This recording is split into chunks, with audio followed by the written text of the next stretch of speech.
ضعیف اور کمزور ہے، اور پھر کفریات کی بکے کفر بکے کہ قیامت میرا تمہارا قیامت قائم نہیں ہوگی، میرے لیے باغات ہمیشہ رہیں گے۔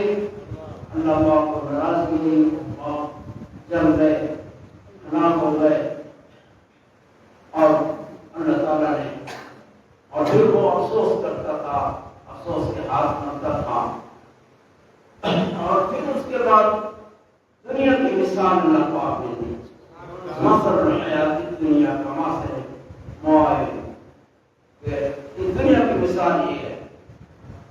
اور پھر فرمایا کہ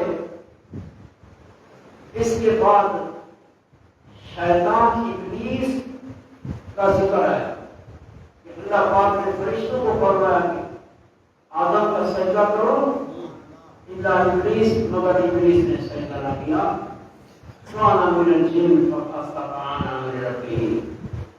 تو ایک دھیان ایک تکبر اور عجب جو پیدا ہوتا ہے انسان کے اندر، یہ دنیاوی مال دولت سے عجب پیدا ہوتا ہے، سبب بنتا ہے، لیکن یہ عجب اس کی لت اور اثر جو ہے وہ ابلیس تک پہنچتی ہے۔ ابلیس نے تکبر کیا اور پھر ہلاک ہوا ہے، ہمیشہ ہمیشہ ملعون اور مرجوم ہوا ہے۔ اس جگہ اللہ پاک نے اس رکوع میں فرمایا کہ ہم مثالیں اور احکام اس سے تمہارے سامنے بات کرتے ہیں، للناس، لوگوں کے لیے، ان کے نفع کے لیے، تاکہ اس میں تدبر کریں، عبرت حاصل کریں قصوں سے، اور ایمان کی طرف آئیں اور عاجزی اور تواضع کی طرف آئیں۔ فرمایا للناس من كل مثل وكان الانسان اکثر شيء جدلا۔ فرمایا انسان بہت بڑا جھگڑا ہوا ہے، بہت بڑا جدال، مخاصمت، خصومت اور تنقیدیں، یہ سب سے اگر کوئی مجادلہ کرنے والا ہے اسی مخلوق میں تو انسان سب سے بڑھ کر زیادہ مجادلہ کرنے والا ہے۔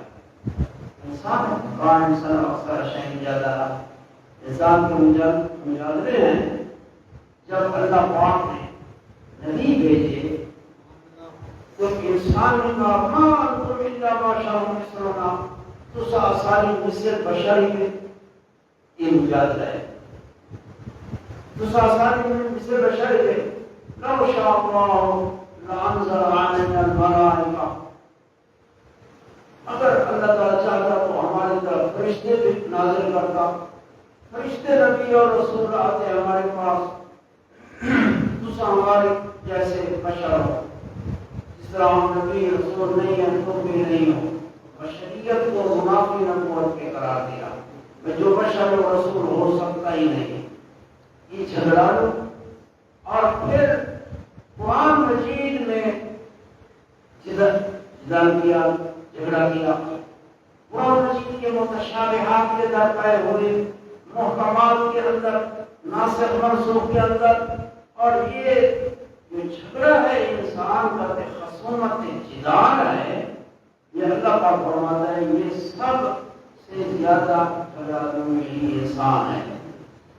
انسان سے مراد انسان کا نوع ہے کہ ہر فرد مراد نہیں ہے، ان افراد انسان میں اللہ تعالیٰ کے انبیاء اور رسول بھی ہیں جو معصوم ہیں۔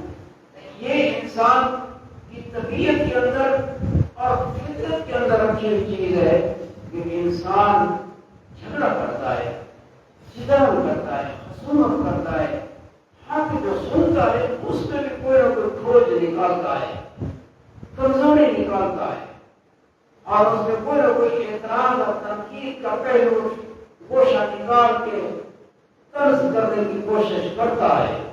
اللہ فرماتے ہیں وَقَالَ الْإِنسَانُ أَكْثَرَ شَيْءٍ جَدَلًا، اس سے پتہ چلا کہ جدال میں ہے، یہ مضمون ہے، جھگڑا جدال پھر خاص کر کے جدال حق کے ساتھ، جھگڑا حق کے ساتھ، جیسے کہ کفار نے کیا، اللہ کے نبیوں کے ساتھ جدال کی، قتال کی، لڑائیاں کی، تو فرمایا وما منع الناس ان يؤمنوا اذ جاءهم الهدى، نہیں روکا لوگوں کو، ان لوگوں سے مراد کفار ہے، کہ لوگوں کو یعنی کفار کو نہیں روکا ان یؤمنوا، اس سے کہ ایمان لے آئیں، اذ جاءهم الهدى، جب ان کے پاس ہدایت آ گئی، جب ہدایت آ گئی، قرآن مجید ہدایت ہے، دین اسلام ہدایت ہے، نبی پاک صلی اللہ علیہ وسلم ہدایت ہے، اذ جاءهم الهدى، قرآن فرماتا ہے جب ہدایت آ گئی تو لوگوں کو کس چیز نے روکا ایمان لے آنے سے؟ قرآن مجید نے فرمایا وہ کفار، خاص مخصوص کفار مراد ہیں جن کو روکا، فرمایا اس سے کہ ایمان لے آئے اور گناہوں کی معافی مانگیں، توبہ کریں، وَيَسْتَغْفِرُوا، استغفار سے اور ایمان لے آنے سے کس چیز نے روکا؟ جب ہدایت آ گئی، قرآن آ گیا، اور قرآن اللہ کا نبی جب آپ دین اسلام آ گیا، اب کیا چیز؟ قرآن میں خود آپ اپنے حقانیت کی دلیل، اللہ کا نبی معجزات معجزات و آیات، آیات اور معجزات سے معید تائید یافتہ جب آ گئے، تو اب کیا چیز ہے کہ یہ لوگ ایمان نہیں لے آئے؟ یہ خاص کفار کا ذکر ہے، مکہ شریف میں اس وقت تھے، خاص ان کا بیان ہے۔ پھر بعد کا کفار کیا مطلب؟ ان کے تابع ہوں گے، اس آیت کے مصداق میں داخل ہوں گے، اپنے مصداق وہ لوگ ہیں، تو فرمایا دو بات میں سے ایک، ان یستغفروا ربهم الا ان تأتیہم سنت الاولین، ایک شرط یہ کہ ان کے پاس سنت اولین کی سنت آ جائے۔ ایک بات اولین کی سنت، سنت تو اللہ کی ہے، اولین کی بیان فرمائی گئی، پہلے قومیں جو کفار تھے اور انہوں نے تکذیب کی، اللہ کے نبی نے لڑایا کی، تکذیب اور ظلم ملک کے اندر سرزمین خون ریزی کی تھی، یہ ظلم اور خون ریزی میں قوم عاد اور ثمود کی قوم بڑے معصیت اور خون ریزی اور ظلم کی تھے، انہیں جیسے عذاب آئے اللہ تعالیٰ، یہ اللہ تعالیٰ کی سنت ہے جو پہلے لوگوں کے پیچھے جاری ہے، پہلا قومن ہوتے عذاب آئے، یہ اس کا کوئی شے رکاوٹ نہیں کیا ہے کہ انہیں سنت اولین کی جاری کی گئی، جو اللہ کی عادت جو پہلے لوگوں کے خدا کا عذاب آیا اور خون پٹ کے پورے ختم کیا گیا، یہ انہیں منتظر ہے، یہ انتظار ہے۔ ایک کیا فرمایا اور یاتیہم العذاب قبلا، یا انہیں کوئی عذاب آئے قبلا قائل انواع عذاب، اور یہ عذاب آخرت ہے، یا انہیں تین دنیا سے ہلاکت آمنے کہ منہ پڑ دیتے ہیں، یا ایک انہیں عذاب آئے، یا عذاب دنیا کا جیسے بدر دے وچ آیا، بدر دے وچ کافر دے یہ طاقت ہے اور یہ انہیں لڑاکے ہیں وہ سارے مارے گئے اور اسلام کی دھاک بیٹھ گئی۔ یہ پہلا جہاد ہے، پہلا کفار بڑے زوری ہیں اور بڑے اسلحہ نفر طاقت، مسلمان کمزوری تھی، حالت ایسو تینوں صحابی اور اتو خالی چند دروازہ ایک گھوڑا کی چادر خالی ہاتھ اللہ پاک نے مدد دی اور اللہ پاک نے خطر دی اور کفر بس اسی وقت سے کفر جو ہے نا اس کے حوصلے پست ہوئے، وہ جو غرور رکھتے تھے وہ ان کا غرور ختم ہوا، اسلام کو اللہ پاک نے ترقی عطا فرمائی اور عزت عطا فرمائی، مدد عطا فرمائی۔ تو یہ فرمایا او یاتی یوم کو بولا یعنی کئی انواع عذاب آئے، یہ عذاب یا آخرت مراد یا دنیا کا یا ہر دو، تو فرمایا یہ کوئی اور بچا نہیں، ایک تکبر ہے، ایک عجب ہے اور ایک انتظار ہے، یا خدا نے عذاب کی دنیا یا آخرت عذاب ہے۔ اسی طرح فرمایا وما مرسل المرسلین، اللہ پاک نے فرمایا ہم جو مرسلین بھیجتے ہیں، اپنے رسول بھیجتے ہیں، وہ اس لیے نہیں بھیجتے کہ تمہیں معجزات دکھائیں کہ تم ان سے طلب کرو کہ ہمیں یہ دکھاؤ ہمیں وہ دکھاؤ اور وہ یہ دکھائیں، باقی یا تم منہ کے منہ سے طلب کرو، بلکہ اللہ پاک نے فرمایا ہم رسول بھیجتے ہیں مبشرین، بشارت دینے والے، بشارت کن کو؟ ایمان والوں کو، اطاعت گزاروں کو، جو ایمان لاتے ہیں، تقویٰ اور پرہیزگاری کرتے ہیں اور عمل صالح کرتے ہیں، ان کو بشارت کے لیے خوشخبری، اور منذرین اور کفار کو انذار کرنے والے، گناہگاروں کو، معصیت کاروں کو ان کو انذار ڈر سنانے والے خدا کے عذاب کا، قیامت کا، قبر کا، یہ منذرین ہیں۔ تو رسولوں کا تشریف لانا وہ اس لیے ہے تاکہ تمہیں خدا کے احکام پہنچائیں، تمہارے عقائد کی اصلاح ہو، تمہاری زندگی کی اصلاح ہو اس دنیا میں، کہ انسان کا مقصد، انسانیت کا مقصد کیا، اس سرزمین کی اصلاح کیسے ہوگی؟ یہ اللہ کے نبیوں کی تعلیم سے ہوگی، اس پر عمل کرنے سے ہوگی۔ فرمایا وَيُجَادِلُ الَّذِينَ كَفَرُوا بِالْبَاطِلِ، لیکن جو کفار تھے، الَّذِينَ كَفَرُوا يُجَادِلُ، وہ جھگڑا کرتے، انہوں نے مخاصمت کی، جھگڑے کیے، ان مجادلے کا بیان ہے، مجادلہ جھگڑے کو کہتے ہیں، اور وہ بھی خاص کر کے جھگڑا جب ناحق ہو، ناحق نبیوں کے ساتھ جھگڑا کو کرے، یہ ناحق کرتا ہے، یہ خصومت باطل ہے، باطل کے ساتھ عوامل اور شور برپا کرنا باطل کا، تاکہ فرمایا یدحضوا به الحق، تاکہ اس جدال سے حق ظاہر ہوتے یا حق خاموش ہوتے۔ مجادلین کا مقصد ہے کہ حق ظاہر ہو جائے، باطل کو عوض ملے۔ فرمایا واتخذوا آیاتی، اور اللہ تعالیٰ کے آیات کو ان کے لیے اس لیے تھے کہ آیات سے نفع پکڑتے، اللہ تعالیٰ کی آیات میں غور کرتے، نظر فکر کرتے اور حق تک رسائی حاصل کرتے۔ لیکن انہوں نے کیا کیا؟ فرمایا واتخذوا آیاتی وما انذروا ہزوا، انہوں نے اللہ تعالیٰ کی آیات کے ساتھ مذاق کیا۔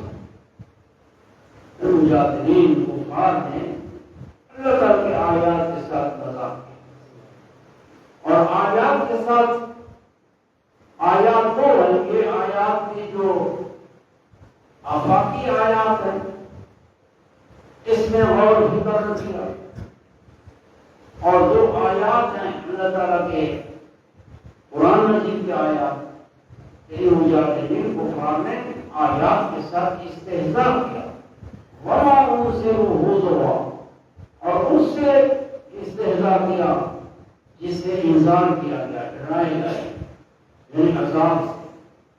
پھر جب اللہ کے نبی ان کو تبلیغ کرتے تھے، ڈر سناتے تھے، تو وہ کیا کہتے تھے؟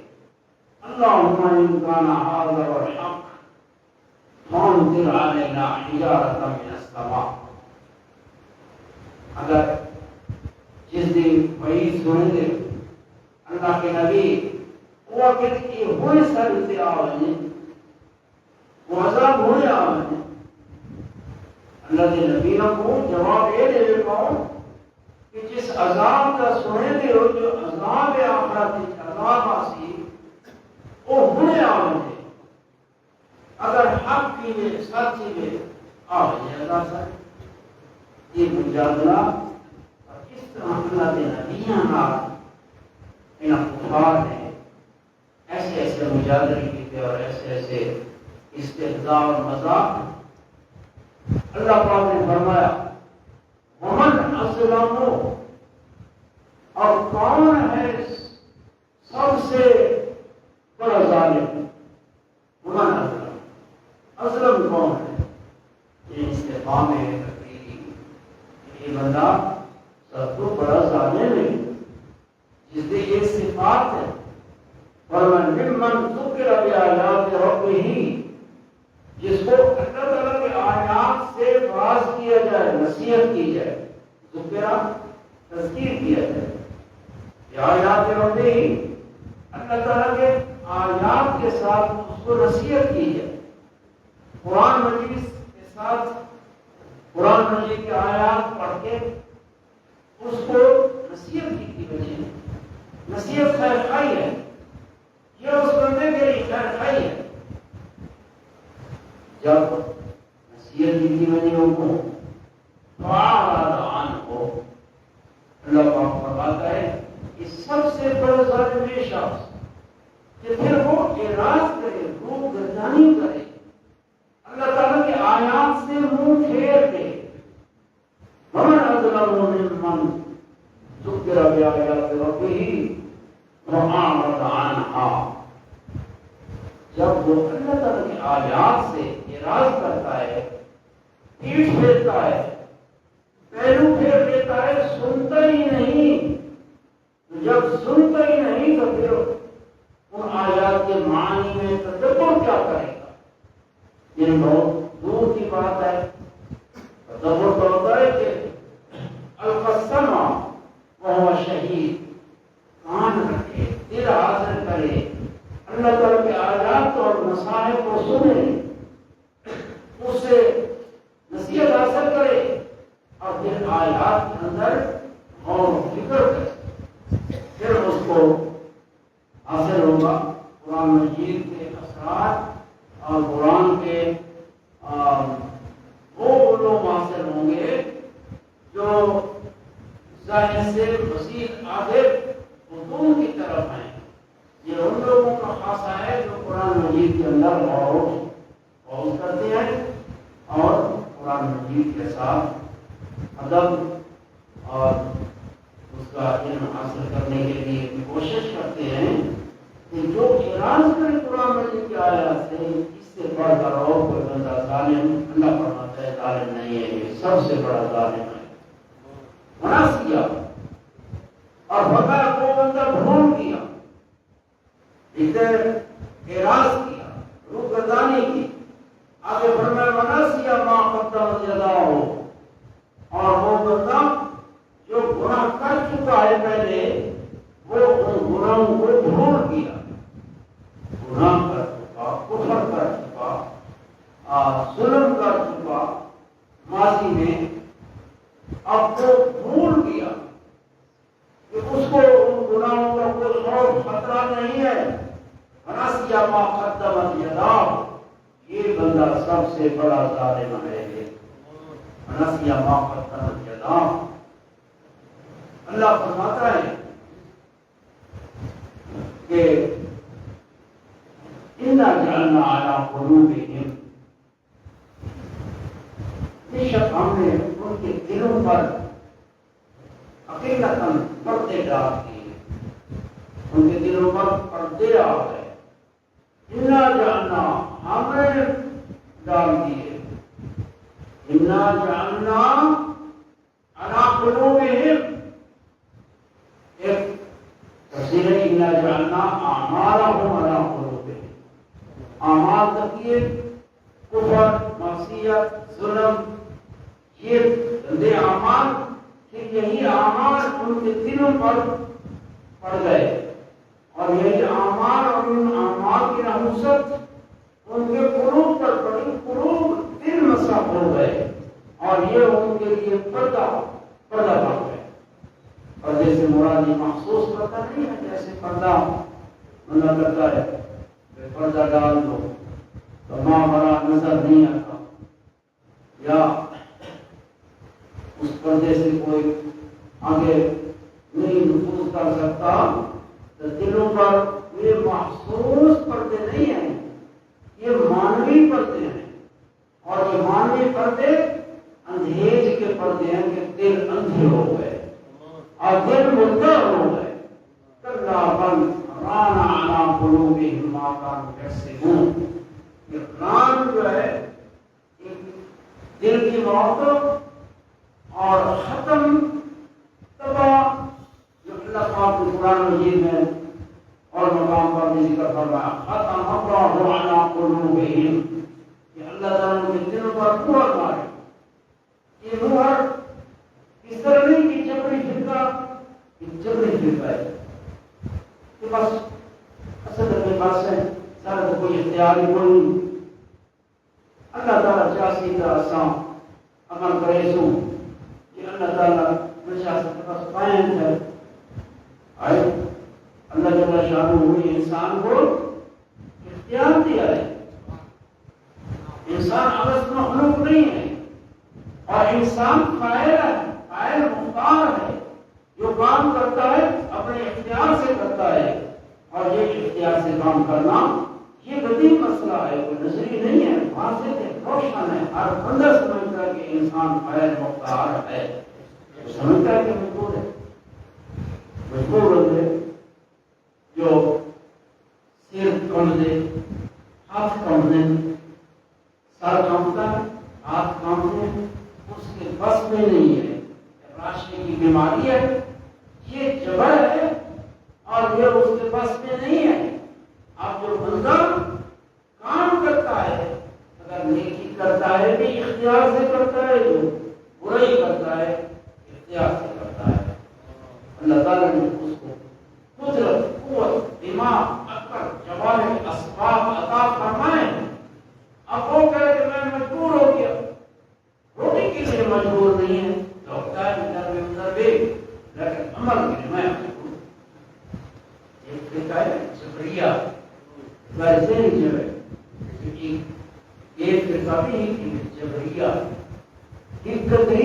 قدریہ اور آپ سنت و جماعت کا مذہب ہے کہ اللہ تعالیٰ نے انسان کو قدرت دی ہے. انسان کے اندر قدرت ہے اور وہ کاسبہ ہے. انسان جو کرتا ہے اپنے اختیار سے کرتا ہے. وہ قدرت قوت جو اللہ نے دیا ہے وہ ذو جہتین ہے اور بندہ اس کا احساس کرتا ہے, چاہے اس قوت کو نیکی کی طرف صرف کرے, وہ صرف ہمت ہوگا نیکی, چاہے برائی کی طرف کرے. اگر برائی کی طرف کیا یہ بندے کے اختیار میں ہے, اگر اسی قدرت کو نیکی کی طرف کرے یہ بھی بندے کے اختیار میں ہے. لہذا وہ قوت جو بندے کو اللہ نے دی ہے وہ قوت ذو جہتین ہے, اس کی دو جہتیں ہیں. وہ قدرت خالق کا نہیں, وہ کاسبہ ہے. اللہ تعالیٰ نے بندے کی آزمائش بنائی ہے تو بندہ اسی امتحان میں ہے. پیدا اللہ کرتا ہے, کسب بندہ کرتا ہے. اور جو مدح ہے یا ذم ہے, مذمت, مدح انسان کی تعریف ہوتی ہے, نیک عمل پر انسان کی دنیا میں تعریف ہوتی ہے, آخرت میں نیک عمل پر ثواب ملے گا, برے عمل پر اس دنیا میں مصیبت کی جاتی ہے, کام تشریح کیا جاتا ہے کہ یہ کام کیا ہے، برا کام کیا ہے. یہ کام تشریح انسان کو کیا جاتا ہے اور آخرت میں پورے عمل پر عذاب ہے. یہ انسان کے اختیار میں ہے جو اس کو اللہ تعالیٰ نے قوت طاقت عقل دیا ہے. یہ کہنا کہ اللہ تعالیٰ نے پردے رکھ دی یا مہر لگا دی، اب تو وہ اندھے ہو گئے، اب کوئی شے ہو ہی نہیں سکتی، یہ مطلب نہیں ہے. یہ مطلب ہے کہ اللہ تعالیٰ نے ہمیں موقع دیا، وقت دیا، صحت دی، عقل دیا، طاقت دی. اب یہ انسان کی قدرت ہے. اب اس کو چاہتا تو نیکی کی طرف، چاہتا تو برائی کی طرف. لیکن جب برائی کی طرف انہیں سر پہ ہمت کر دیا، اپنی طاقت کو لگا دیا، پھر اسی میں آگے چلتا رہا، تو ایک وقت آ جاتا ہے کہ یہ اعمال اس کے دل پر ایک ایسا یعنی زنگار اور دل سخت ہو جاتا ہے، وہ برائی میں اتنا پختہ ہو جاتا ہے کہ اب امید نہ رہی کہ یہ حق کی طرف آئے گا. اس وقت دل پر مہر لگتی ہے. مہر کیوں نہیں؟ پہلے ہوا نہ پھر مجبور سے گیا. یہ مہر جو لگی یہ آخر میں جا کے ہوتا ہے جب بندہ برائی میں اتنا پختہ ہو جاتا ہے کہ واپس آنا اس کے لیے ناممکن ہو جاتا ہے. اللہ تعالیٰ پھر اس کے دل کے اوپر وہ مہر لگ جاتی ہے. جس احاطت بہ خطیئتہ، ایک بندہ گناہ کرے اس کے دل پر سیاہ نقطہ لگ جاتا ہے. حدیث ہے اگر توبہ کر لے وہ نقطہ مٹ جاتا ہے، اگر توبہ نہ کرے تو وہ نقطہ بڑھتا ہے حتیٰ کہ سارے دل کو گھیر لیتا ہے. جب دل سارا سیاہ ہو جاتا ہے اس وقت دل مردہ ہو جاتا ہے. بس اسی وقت اس دل کو اس دل کے کام کسی نصیحت کو نہیں سنتے اور نہ کوئی نصیحت اس کو فائدہ دیتی ہے. بس یہ اس کے کان ہیں جو ڈورے ہو گئے، دل ہے جو اندھے ہو گئے. اب ایک تلوار بنائی، مستری نے تلوار بنائی. اب تلوار جس نے بنائی خرید کرنے والے نے پکڑا تلوار کو اور تحسین کی بات کیسی تلوار بنائی. اب جس کے ہاتھ میں تلوار ہے بنائی تو مستری نے، لیکن جس کے ہاتھ میں تلوار ہے اب یہ تلوار اس کے اختیار میں ہے، چاہے وہ دشمن کے گردن پر چلائے یا دوست کی گردن پر یا کافروں کے ساتھ جہاد میں استعمال کرے یا مسلمان کی گردن پر چلائے. لیکن اگر اس نے یہ اقتصاد کیا، کوئی ظلم کیا، تو گرفت کس کی ہوگی؟ گرفت اس کی ہوگی جس نے کسب کیا ہے. یہ کسب اس کا اختیاری ہے، اس کو نہیں پکڑا جائے گا جس نے تلوار کو بنایا ہے، پیدا کیا ہے. تو کبھی کا پیدا کرنا کبھی نہیں ہے، کبھی کا کسب کبھی ہوتا ہے اور اسی پر مذمت کی جاتی ہے. تو اللہ تعالیٰ ایسے دلوں سے بندہ ایسے کام کرے برائیاں، پھر برائی میں آگے بڑھتا ہے حتیٰ کہ دل سخت ہو جائے اور پھر دل پر مہر لگ جائے کہ کوئی نصیحت اس کے کان میں وہ سنے بھی نہیں اور دل قبول نہ کرے. یہ ہے ران اور یہ ختم اور تباہ کہ اس دل پر مہر لگتی ہے. اللہ پاک نے فرمایا انا بے شک ہم نے جعلنا علی قلوبہم ان کے دلوں پر کر دیا اکنتاً پردے مانوی پردے ہیں، حصی پردے نہیں ہیں، یہ مانوی پردے ہیں. فرمایا ان یفقہوہ، اس سے کہ قرآن مجید کو سمجھ سکیں. قرآن کو نہیں سمجھتے کیونکہ ان کے دلوں پر پردے ہیں، ان کا دل سیاہ ہو چکا ہے. کفار، یہ خاص قسم کے کفار مراد ہیں جو دل ان کے کیا ہو گئے، اندھے ہو گئے، قرآن مجید کو سمجھ نہیں سکتے. اللہ پاک نے فرمایا کہ ان کے دلوں پر پردہ ہے، وہ قرآن کو سمجھ نہیں سکتے. قرآن کو سمجھنے سے قاصر ہیں. اور فرمایا فی آذانہم وقرا، وقت تمام دے ڈاکٹر میں بوتل دے اون دے ڈاکٹر کرنا دے سوراخ ڈاٹا انہوں نے کرنا دے وچ سیکھنے کر رہے کہ کان سننے سے قاصر ہیں، اور یہ کہ ظاہری طور پر کان انہوں نے ہیرے دے اور دور تک سننے نہیں لگا. آئیں دل اپنی بڑی وجہ ہے، لیکن اللہ فرماتا ہے کہ پردے ہیں.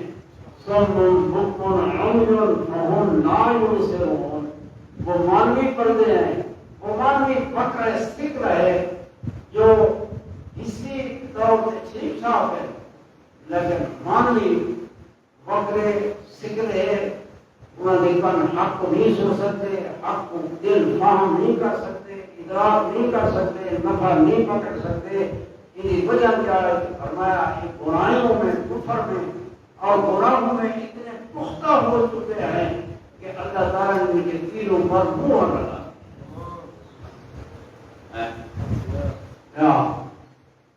اب رسول اللہ صلی اللہ علیہ وسلم آپ فرماتے ہیں میں تو مالی نہ ادعو نہ ادعوکم، میں تو ضرور دعوت دوں گا یا اللہ، میں تو اللہ کے راستے کی دعوت اللہ ضرور دوں گا. اللہ فرماتا ہے وَإِن تَدْعُهُمْ إِلَى الْهُدَىٰ، آپ دعوت دیں، آپ کا مشن ہے، اور اس دعوت پر کوئی ایمان لے آئے یا کوئی نہ لے آئے، دعوت کا منصب کی فیصلے ادائیگی اور اس پر معروف آپ کو ثواب ملے گا. وہ آپ کو منصب ہے، اس کی ادائیگی ہے کہ رسول اللہ صلی اللہ علیہ وسلم کو جو منصب اللہ پاک نے امانت عطا فرمائی، حضور نے سارا ادا کیا اور نبھایا، لوگوں کے ساتھ نبھایا، اور سخت لوگوں کے ساتھ بھی فرق سے پیش آئے، ان کی خیرخواہی چاہی. آپ ان لوگوں کو بھی بڑے اخلاق سے، جو سخت کفار تھے، جان لیوا دشمن بھی تھے، لیکن نبی کریم صلی اللہ علیہ وسلم نے ان کو نصیحت کی، انہی کے لیے تھی، انہی کے منفعت اور نفع کے لیے. اللہ فرماتا ہے وَإِن تَدْعُوهُمْ، اے محبوب اگر تم انہیں دعوت دے دے ان تدعو من الہدیٰ، ہدایت کی طرف، قرآن کی طرف، اسلام کی طرف اگر تو دعوت دے دے فَلَن يَهْتَدُوا إِذًا أَبَدًا، اب ایک ہرگز ہدایت پر نہیں آ سکتے.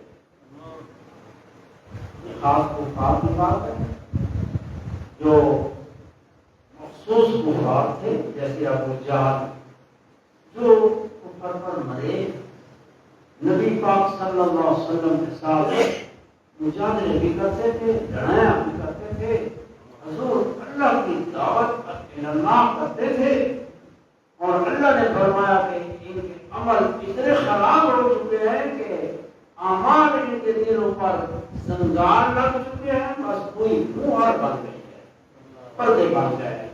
معروف تم کو دعوت کے لیے ہدایت کا اب نہیں آ سکتا.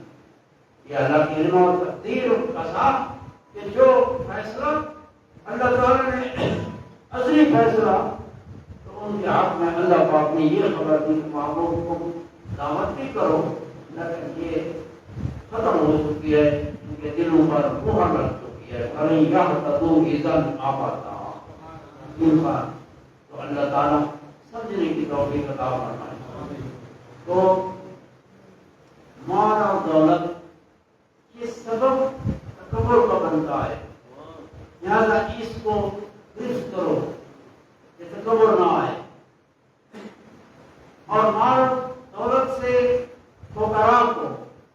جو غریب لوگ ہیں ضعیف معاشرے میں، ان پر وہ نہ ہو، تکبر نہ ہو، ان کو حقیر نہ سمجھا جائے۔ یہ عادتیں جو تھی وہ کفار کی تھی، جو حضور کے پاس آئے، یا سر فقراء، یہ ضعیف اور کمزور اصحاب الصفہ جو صحابی تھے، ان کی طرف اشارہ کر کے کہتے ہیں یہ آپ سے اٹھ جائیں پھر ہم بیٹھیں گے، یہ بیٹھیوں ہمیں شرم آتی ہے۔ اتنی سرکشی اور اتنی جو اللہ پاک نے فرمایا محبوب جن کو کہہ دو فمن شاء منکم فلیؤمن ومن شاء فلیکفر، جن مرضی چاہے ایمان کی اور جن مرضی چاہے کفر کرو، اللہ بے نیاز ہے۔ اور فرمایا انا اعتدنا للظالمین نارا، ہم نے بھی ظالموں واسطے دوزخ کی آگ تیار کی۔ تو اتنی سرکشی تک یہ سبب بنتا، اور اللہ کے نبی اور رسول آئے لوگوں کو احکام الہی سمجھانے کے لیے، بشارت دینے کے لیے، انذار کے لیے، اور ان سے منہ کے معجزات۔